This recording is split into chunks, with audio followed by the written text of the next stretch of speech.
I would say it's because of the climate, and I think the climate was set by the president. So Stephen A. Smith just delivered a masterclass on voting rights that connects Trump's presidency to systematic voter suppression across America. We're breaking down how Supreme Court decisions dismantled protections, why certain states target black voters, and how political miscalculations created this crisis. Let's dive in. Yeah, I agree. I mean, because basically, if you don't have Section 2, they did away with Section 5. If you don't have Section 2, you have nothing. You need a Voting Rights Act, and you don't have it now. This technical distinction matters enormously. Section 5 required pre-clearance before states could change voting laws. The 2013 Shelby County decision gutted it. Section 2 only allows lawsuits after discrimination happens. It's reactive, not preventive. Without proactive federal oversight, voter suppression exploded across formerly covered states.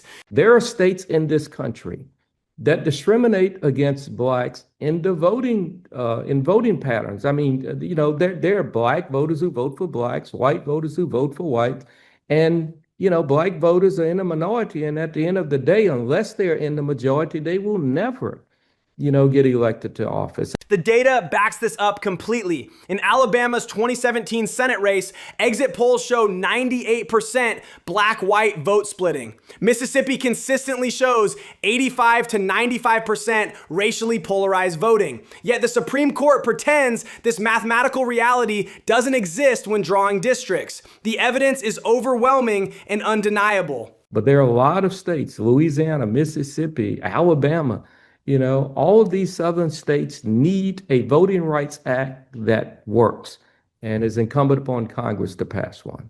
Since Shelby County, these states closed over 1,600 polling locations, implemented strict voter ID laws, and purged millions from voter rolls. Georgia alone removed 1.4 million voters between 2012 and 2018. The systematic nature proves this isn't coincidence. It's coordinated suppression targeting specific communities. And at the end of the day, the reason why we have a Voting Rights Act to begin with is because blacks have been traditionally discriminated against, at the voting box. The 15th Amendment promised voting rights in 1870, but Jim Crow laws used literacy tests, poll taxes, and grandfather clauses to circumvent it for nearly a century.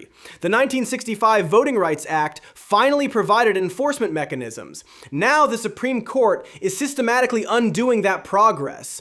One of the things that we do as a nation, I think that it's our default position to look at the president. And my attitude is, okay, you know what he is, you know how he thinks, you know what he's going to do, et cetera, et cetera.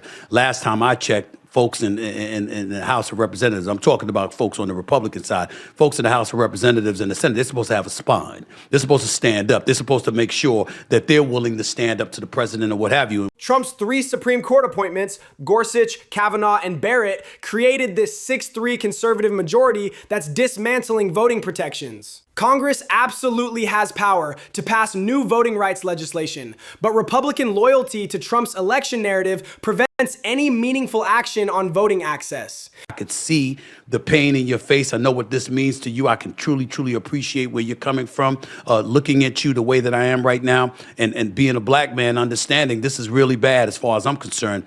This hits differently when you understand the generational impact. Black Americans fought for decades to gain political representation. Seeing those gains systematically erased through legal technicalities represents a profound betrayal of civil rights progress. The personal pain is completely justified and necessary to acknowledge. We need to have 3 branches of government and 3 branches that operate independent of one another.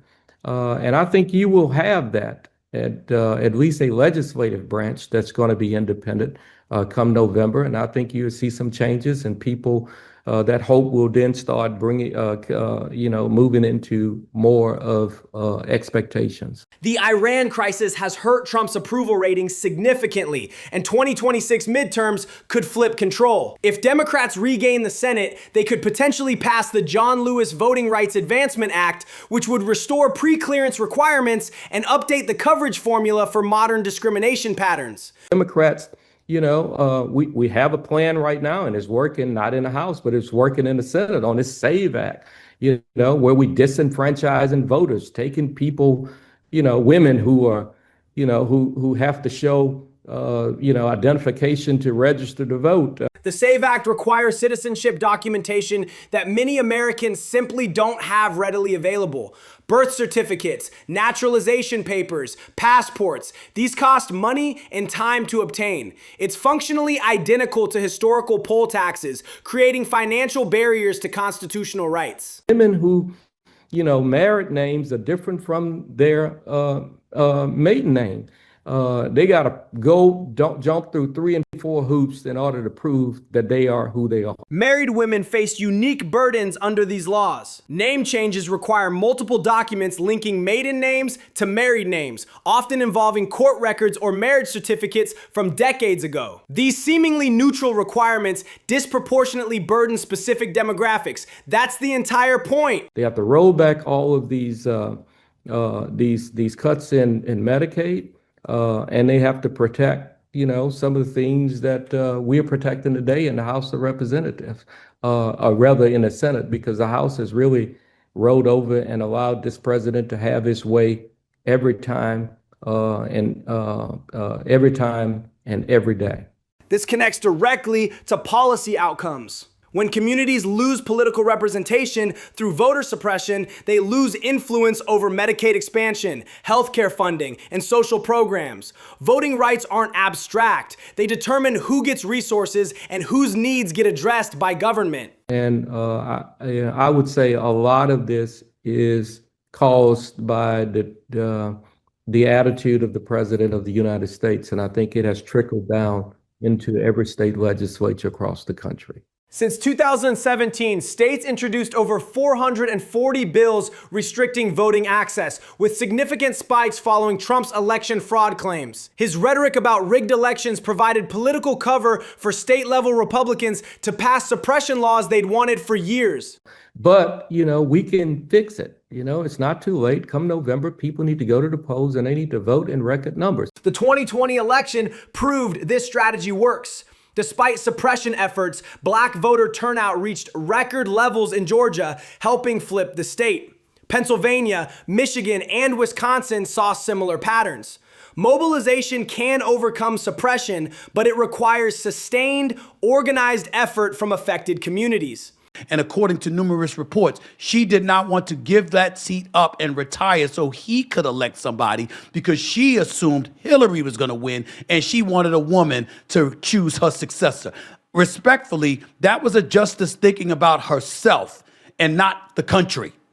And I think that is something that needed to be said and has not been mentioned. I have a real problem with that. Ruth Bader Ginsburg's decision to stay on the court despite health concerns, banking on Hillary Clinton's victory, directly contributed to today's voting rights crisis. Her strategic miscalculation gave Trump 3 Supreme Court picks instead of 1. Personal legacy shouldn't override institutional responsibility. Biden swore he would be a transitional president. Biden explicitly promised to be a transitional president, serving 1 term to restore normalcy.